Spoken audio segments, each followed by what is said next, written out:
Well, hello there, guys and gals of YouTube world. It is Thursday, July 28th, year 2022. I'm going to give you a State of the Union from Mazke's perspective. So, what do you think about the way the world's gone today? What do you think about the way the United States is going now? How's the rest of the world and the United States? How do we play together? How do we impact each other? And what's going on locally, wherever you live at? What's going on with the Fed? They did increase interest rates, didn't they? Yes, they did. 75 or 0.75 basis points, I believe. So it's about 3/4 of an interest rate hike from the Fed.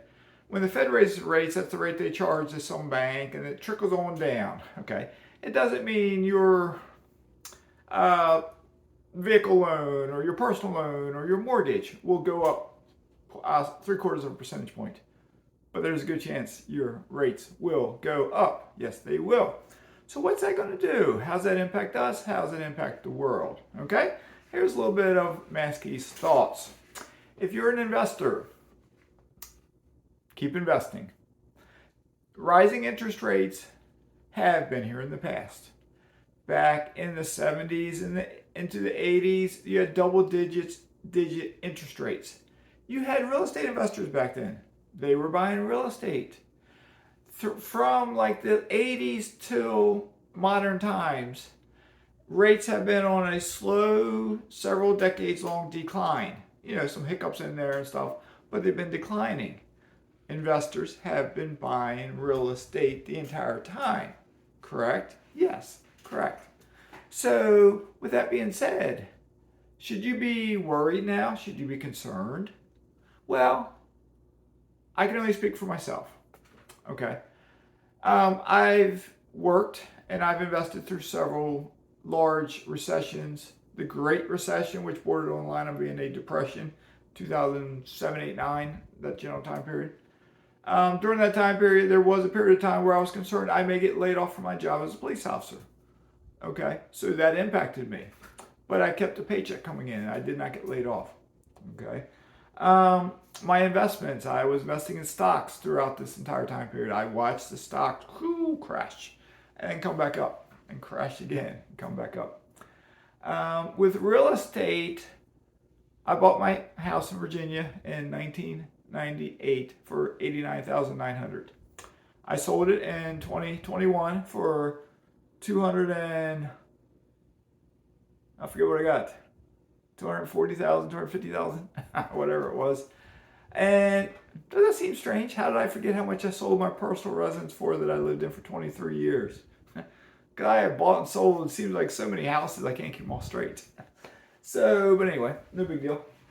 Because I don't really care. It's in the past. I've moved on from that house. No big deal. All right. So, rising interest rates, as an investor, how do they impact you? Well, if you have not been getting great deals, by golly, learn how to get great deals. The housing market is slowing down. All right. I'm not saying there's going to be a housing crash, nothing like that. Maybe there will be, maybe there won't be. I don't know. But the market is slowing down. It's slowing down where I'm at here in Florida. It's slowing down everywhere. By slowing down, a couple things happen. I've referenced a local house to me. It was listed initially at 1.1 million. And I think I made a video, I said in a video, my house is better than that house, except for the fact my house is 20 years old. My house is fancier, my house is 250 square feet bigger. My house has more extras. My house has more extra stuff outside. And they were asking 1.1, and it's like, my real estate agent said I could ask 1.2 for my house if I sold it. It's like, what? Who? I just bought this house a year and a half ago for $555,000. Who would pay 1.2? But no one has bought that house there yet for 1.1 million. The price has been cut. I haven't checked this morning to see if it's been cut again. The market is slowing down. 6 months ago, 9 months ago, 12 months ago, that house probably would have sold for over 1.1 million. There would have been a bidding war. Someone would pay more. Now it's slowing down. Rates are rising. Normal home buyers are scared, I think. They don't want to pay higher rates. They can't afford the payment anymore. Because when rates are 2.5%, and now they're whatever they are for the average person, 5.5% or 6%, it's a difference. It's a difference. But you're not the average person if you're watching my videos, right? You're a strange bird. We're all a little strange because we're the minority. We are investors, and as investors, we are the minority. More so than almost any other group out there, we are the minority. So with that being said, it's time for us to buckle down, really look out and watch in our markets, wherever you're investing at, find those good deals. Find that house that's been lingering for several weeks or months, and you've seen the price cut several times. Sure, it may be cutting because it was way overpriced, but it may be being cut because the seller is desperate, they got to sell it, and people are just scared to buy it. And as an investor, maybe it's a rental property. Maybe it's something you could buy to move into and rent a room out so you can live for free. Maybe it's a duplex where you could buy it and get a good price and live on one side and rent the other side. There's potential options that are coming for all of us. Okay? You got to be ready for it. Now, with that being said, other things may happen. I have a lender that I've been trying to use called Kiavi. They're a non-QM lender. I thought a non-QM lender is different than the banks. That banks get tight during drawbacks and recessions. They don't want to give mortgages as easily. Non-QM lenders, at least Kiavi, is the same way. They have increased their standards, their criteria for investors. I qualify. As far as the credit score goes, I got an 800 credit score. They increased it to 680. They raised their minimum buy. It used to be you could buy a house for like $50,000. Now they raised it to $100,000. But if you don't need a cashback refinance, the minimum is still $50,000. But the catcher for me is the property has to be in an entity to now use them. An entity, a trust or an LLC are the two common ones that I know of. Okay, so they have to be in an entity. The majority of banks, if you're getting a mortgage, you got to have it in your personal name to get that mortgage. My attorneys say, because I've had Megan, one of my attorneys on my channel before, say to buy the property in your personal name, then you contact them, they put it into a trust, and that trust takes your name out of the picture, and then behind the scenes, that trust is owned by a Child Series LLC, so you're safe there from any dual and sale calls. And then that whole trust in Child Series LLC is owned by a parent LLC, and then you have a standalone company over here that's the face of the company, the face of the real estate business. So all rent comes into that standalone company, and that standalone company, that's the name that might be out there, the name of that LLC. But that's separate. If someone says, I'm going to sue that LLC, it doesn't own any assets. It might have a little cash in there from rents coming in, but rents get moved out into another bank account. So if someone sues it, they don't own anything. They might get a little bit of cash, but they don't own anything. No assets. So anyway, I digress. I'm not a CPA. I'm not an attorney. I'm not a financial advisor. Nothing like that at all. I'm not an economist. I'm just masking. All right. So anyway, with Kiavi, the way it impacts investors is somebody like me right now. I am in the middle of some deals. I am in the middle of a burr project. I am in the middle of refinancing. And right in the middle of it, they changed the rules on me. Now they're telling me my refinance is going to go through. But they also told me it should have closed a week ago, 2 weeks ago. And they're saying it's fully approved, but they haven't done the clear to close because they don't have the money. They allocate so many dollars a month, a week, a month, whatever it is, and a lot of people got mortgages. They're tapped out. So they're telling me next week, perhaps. They're saying my interest rate, which I locked in at a while ago because there was plenty of time, and they've delayed things a lot for me, was 6.5%. The current interest rate as of a day or two ago was 7.5% if I wasn't locked in. But the Fed just raised rates, so it might be even higher now. But they're saying I'm locked in, and it was going to expire, I think, on the 30th. But the 30th is a Saturday, it's the weekend. So they're saying it now expires on the 1st, which is Monday. But they're saying that on a interest rate lock, they can get a 2-day extension to take it to Wednesday of next week. And they're telling me not to stress, not to worry. We will close by Wednesday of next week. So we shall see. But at the same time, I have that fix and flip loan through them. It's a bridge loan. It's a hard money loan on my first house I got in Chicago. The house is completed. It's been renovated. There's a tenant moved in there. And I got this interest-only loan I'm paying at 9.95%. And what I need to do is roll it into a 30-year fixed-rate mortgage. Okay. I, a month ago, submitted an application for the 30-year fixed-rate mortgage. But they changed the rules on me. Now you have to have an entity. So I am expediting, meaning I paid more, so they will expedite it, to get it put into a trust in an LLC.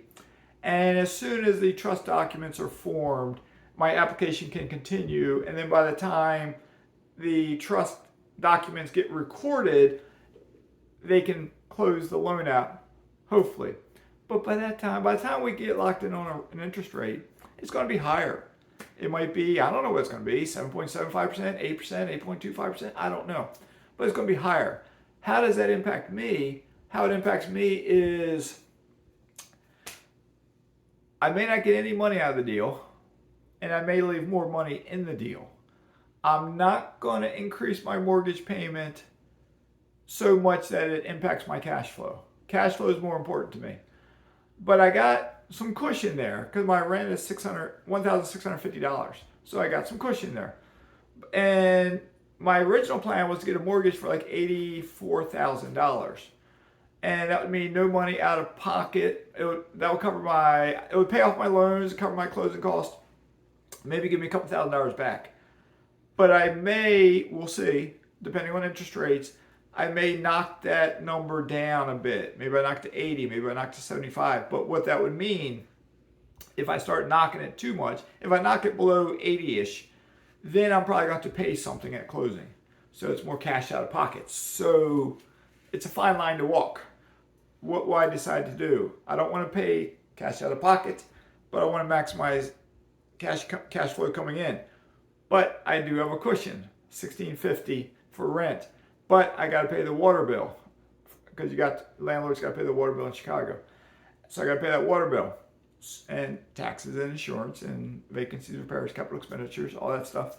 So I will do some number tweaking once I know the interest rate. But as it gets closer, I will play with numbers. I'll run the numbers at 7.5, 7.75, at 8, 8.25, 8.357, whatever, 8.5. I'll run a variety of numbers and figure out, okay, if they tell me this rate or this rate or this rate, I'll know what to do. So in regards to you, do the same thing. If you're trying to buy a house, a rental property, and your bank, whatever lender you're using is telling you a certain rate, run the numbers. If they're trying to sell it for $100,000 and rents $1,000, but now your rate is higher, maybe you got to get a better deal. Maybe you can buy it at 95. Maybe you got to buy it at 90. Maybe you got to buy it at 85. If your numbers say you got to buy it at 85 and you can't get it for 85, odds are you need to walk away from it. I'm not going to tell you to walk away without knowing the deal, but odds are you need to walk away from it. Because you don't want an alligator. You don't want negative or minimum cash flow. We are going into a recessionary type time period. Not saying we're going to have a recession, which means though, even though the better deals are out there for us potentially, it means some of our tenants could potentially get laid off from their job if we do fall on hard times. Depends what kind of work they do. They could potentially get laid off. If they do, we may not get all our rent. So don't bite off more than you can chew. All right. If you are accredited and you're borderline like having enough to live on, maybe branch out and get an alternative investment like I have. Because then it's more, nothing's guaranteed, but it's more steady cash flow without the volatility of tenants paying and not paying. Something to consider. I'm not going to talk about it in this video. But I'm talking about oil drilling and mineral rights acreage, okay? It's just something to consider once you're accredited. If you don't want to branch out and you're trying to live off your investments like I am, then what you got to do is get more rental properties than you think you need. Because if times get tight and say 40% of your tenants slow down or are late paying their rent, you don't want to sink. You got to be careful, okay? So think about that. If you are working a full-time job and you have 7 houses right now, 5 houses, 10 houses, 12 houses, whatever it may be, how many rents could you lose before it would really impact you? How much of a cushion do you have in your savings account? How much can you ramp up your work to get overtime or get a side job to get more money if need be, or maybe you should be doing it now to get more money so you have the reserves built up, okay? We're all different. We live in different parts of the country. We have different jobs. We have different income levels. We have different expenses, et cetera, et cetera, et cetera. What works for me may not work for you. What works for Jim over there may not work for Bob over here. What works for Will over there may not work for Tom back here or Alan over there or whatever, okay? Because we're all different, all right? So whatever you do, I wish the best for you. Learn how to run those numbers. Learn how to study those numbers. And like and subscribe and comment below. Anyway, I'm going to wrap this up. Have a great day. Mazske is signing out.